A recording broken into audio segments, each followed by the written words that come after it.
In this episode, we'll continue the tutorial video about how to specify accounts payable preferences in Acumatica.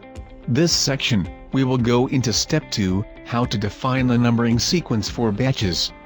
To specify the batch number starting from 01 for accounts payable, you have to define the separate numbering sequence and specify it for batches. Otherwise, if you leave the default sequence, the batches created from AP documents will use the batch sequence, used in the General Ledger and Cash Management modules. In the Numbering Settings section, click the Edit button, and enter the following settings for the new record: Numbering ID, select Batch AP, Description, type batches created from AP documents, new number symbol, defines the placeholder the system displays in the box if auto-numbering is used, start number, 000001, and numbering step 1.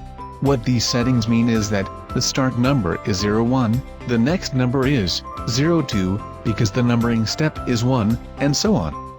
The subsequence applies to documents created starting from January 1, 1900, and will be used till the end number is reached, which means you'll have to add a new subsequence to the numbering sequence.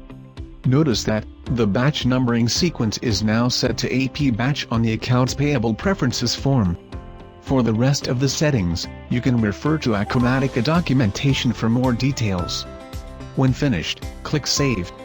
Now that the Accounts Payable module is configured, you can proceed to configuring vendor IDs in the next video. Thank you for watching. If you have any questions and suggestions, let us know in the comments below. And don't forget hit subscribe for more information. Bihitsa, connecting applications, automating processes.